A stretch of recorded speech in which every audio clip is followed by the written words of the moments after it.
Welcome back to my channel. Arati official চলে এসেছে নতুন একটা ব্লগ ভিডিও নিয়ে। দেখতে থাকো। সকাল বাজে সকাল 7টা এখন। আর আমি দেখো ঝাড় টাড় দিয়ে জল ফল দিয়ে দিয়েছি সামনে। আর আজকে সকাল থেকেই ভিডিওটা চালু করে দিলাম। ছোটদের জানাই বুক ভরা ভালোবাসা, বড়দের জানাই প্রণাম। বড়দের প্রণাম জানিয়ে আজকের ব্লগটা স্টার্ট করে দিলাম। দেখতে থাকো, স্কিপ করো না। কাছে দূরে দেশ বিদেশ যে যেখান থেকে দেখছো ভিডিওটি দেখে একটা লাইক কমেন্ট করে আমার পাশে সবাই থেকো। দেখো দাদাভাইকে চা দিয়ে দিলাম চিনি ছাড়া, আর আমি নিয়েছি চিনি দিয়ে, বুঝেছো। এখন খাবো চা।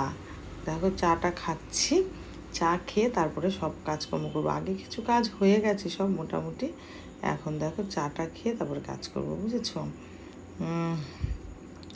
এই দেখো চা খেয়ে নিচ্ছি। চা পেরে খাওয়া হয়ে গেছে। তারপর চলে গেছি সোজা রান্নাঘরে। ভাত বসিয়েছি, ছেলে যাবে পরীক্ষা দিতে। তার মধ্যে দেখো ভাত না হয়ে গেছে। আর এই দেখো আমি রেডি হয়ে বেরিয়ে গেলাম হেলমেটটা নিয়ে। দেখো হেলমেট পরে এখন বেরিয়ে যাব স্কুলের উদ্দেশ্যে, বুঝেছো। আর এদিকে রান্নাবান্না ফেলে রেখে গেলাম, এসে করব সব। এই যে আমি বেরিয়েছি, এখন স্কুটি নিয়ে বেরিয়ে গেছি। এই যে রাস্তা হাই রোডে আছি। ওদের স্কুল অনেক দূরে, বুঝেছো। সেখানে এখন যাব, আমি যাচ্ছি আর কি। দেখো এই যে রাস্তা দিয়ে গাড়ি চালিয়ে যাচ্ছি। আর এই যে এখন স্কুল আসেনি, এই সামনে স্কুল। দেখো আমি একটু দূরেই দাঁড়াবো, কারণ ওদিকটায় প্রচণ্ড ভিড়। এই জন্য আমি বেশি দিশে যাব না। তারপরে দেখো নামিয়ে দিয়ে আমি এই যে চলে আসলাম। দেখো আমি নিজেই গাড়ি চালাচ্ছি আর ফোনটা নিজেই ধরেছিলাম। তারপরে দেখো ফোন রেখে দিয়েছিলাম আর গাড়ি চালাচ্ছিলাম। এই দেখো এখন বাড়ি চলে আসছি, বুঝেছো। ছেলেকে নামিয়ে দিয়ে এসছি স্কুলে। এখন বাড়িতে চলে আসছি আমি। আর আজকে বেশি ভিডিও করিনি, এটুকুই ভিডিও করেছি। আর এই দেখো রোড দিয়ে আসছি, এটা হলো আমাদের হাই রোড। ওই হাই রোড দিয়েই আমি আসছি। তারপরে দেখো এই যে এখান থেকে একটুখানি সবজি নিয়ে নিলাম, মানে একটু কাঁচা লঙ্কা, একটু টুকটাক জিনিস যেটা নেই সেটা নিয়ে নিলাম এখান থেকে দাঁড়িয়ে। তারপরে নেওয়া হয়ে গেছে। এখন দেখো বাড়িতে চলে যাব, বুঝেছো। এই দেখো স্কুটিটা নিয়ে এখন বাড়ি চলে যাব। দেখো বাড়িতে চলে যাব এক্ষুনি। এই যে বাড়িতে চলে এসেছি, স্কুটি বাইরে রেখে ঘরে ঢুকে পড়লাম সোজা।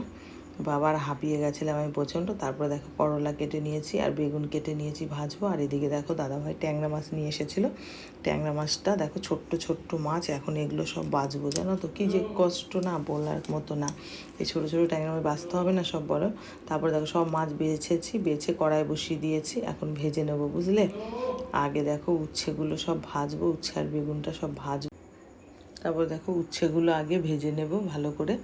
ভেজে নিয়ে তারপরে দেখো মাছ দিয়ে দেবো ভাজতে। আর মাছ ভাজাটা তোমাদের সাথে শেয়ার করতে পারিনি, কারণ অনেক তাড়াহুড়া ছিল। তো পরে দেখো এই যে ট্যাংরা মাছের ঝাল করে নিয়েছি লাল লাল করে, দেখো হেভি টেস্ট হয়েছিল। পরে আমি ধনেপাতা উপরে একটু ছিটিয়ে দিয়েছি।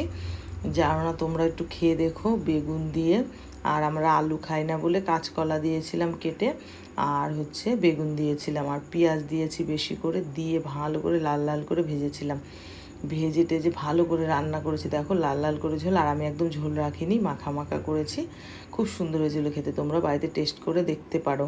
তারপরে দেখো ঘুমিয়েছিলাম, ঘুম থেকে উঠে দাদাভাইকে চা দিয়ে দিলাম।